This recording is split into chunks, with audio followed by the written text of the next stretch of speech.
I never know how to get this position in the right way. Hi. It's all about Sue today. It's always about Sue, but it's also about you guys too. And I wanted to do a vlog topic on a very serious subject today, hence the glasses. Trying to make myself, oh, you like my necklace? I think it's kind of pretty. I wanted to make myself look more studious for this video because I thought that this was more along the lines of a serious topic that needed to be discussed. I have talked a lot, and maybe some of you look at it as bitching about my broken leg. Like, gosh, Sue, you bitch all the time about that broken leg. Like, you're the only one in the world who's ever broke their leg. No, not at all. I don't look at it that way at all. I'm just, what am I doing with this camera? It is not good. I'm just more aware of things now that I broke my leg. I'm more aware of people who are disabled. I'm more aware of the struggles. And I think that that's where the saying, walking a mile in somebody else's shoes, really does come from. Because until you do, you really do not know what a person goes through. I think I've realized what I need to go through with this camera angle now. There we go. Hi, I'm just quick and easy. Okay, so anyways, I'm sorry. This is a serious topic. Since I broke my leg pretty bad, and yes, it does hurt sometimes, but I digress.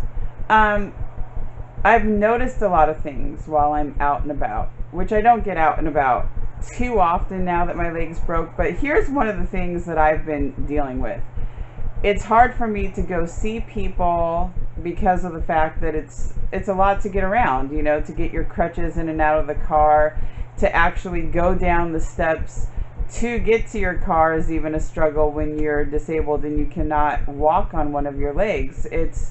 And you know, people start to feel like you're trying to ignore them, or maybe they did something wrong. And you know, and I've told several people since I broke my leg, it's nothing to do with you. I just physically cannot get around. It takes a lot for me to get out. So like, if I do visit you, consider yourself very fortunate, because it does take a lot of energy and work for me to go out.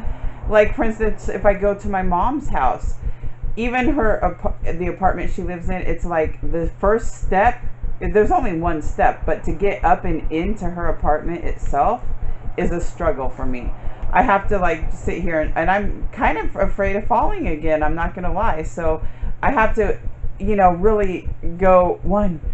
My husband will get behind me and push my butt up and in, but he'll be like, "Are you ready?" And I'm like, "No," on the count of 3. And then I'll say 1, and I'll say, "Count with me."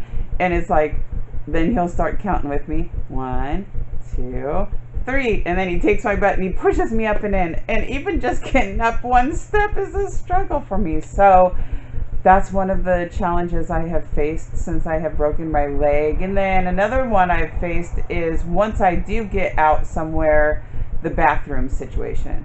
How am I going to navigate myself in this person's house if I have to go to the bathroom? How am I going to get up and walk around their coffee table, for instance? And what are my obstacles going to be? And I hope it's not an emergency, because I might poop my pants before I get to the bathroom to stink it up. You know what I'm saying?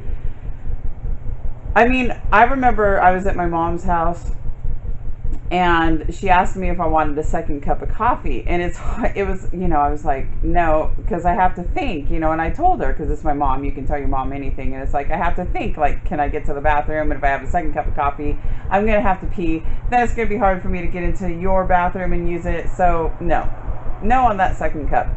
Another thing is like public restrooms also. You know, you go out somewhere and some public restrooms are not equipped for the handicapped.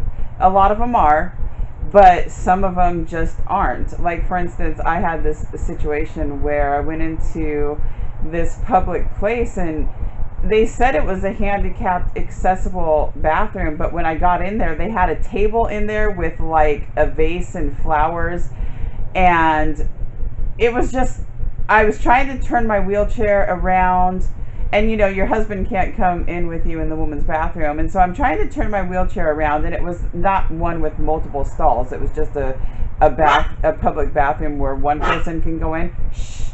But anyways, quiet, Chico, I'm trying to do a vlog.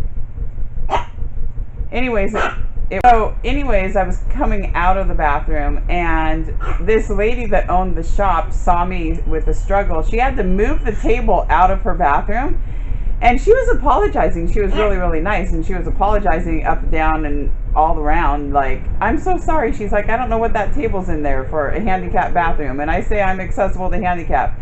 Thank you for pointing that out to me and all this. And she, like I said, she was very, very nice and very accommodating to me.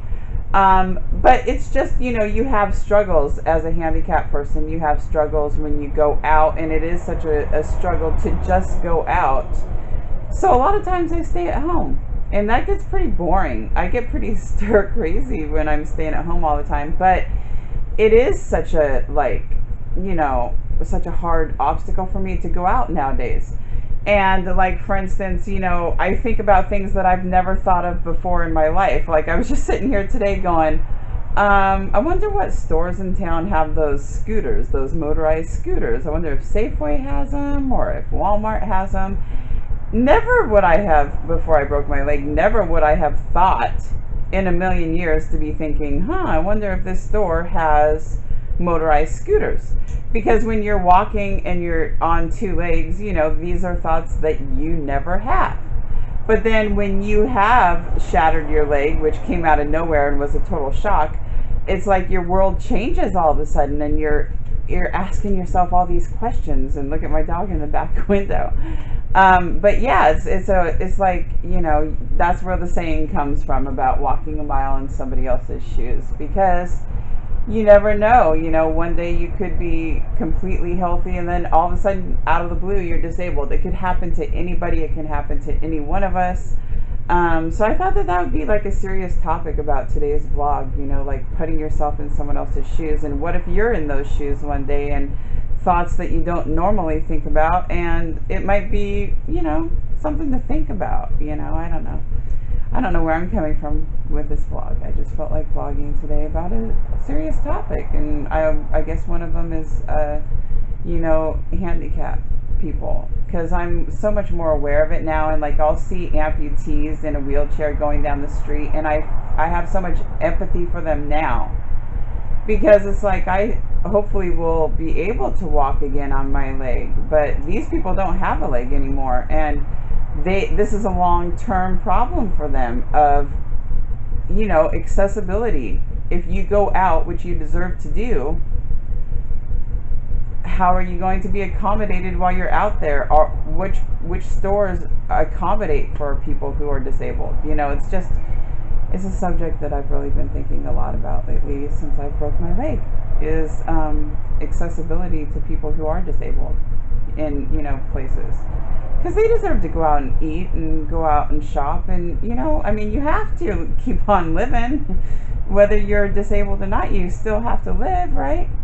So that's just kind of what I've been thinking lately. So anyways, thanks for joining me on this vlog. I appreciate it. I love you guys. Talk to you guys later. Bye.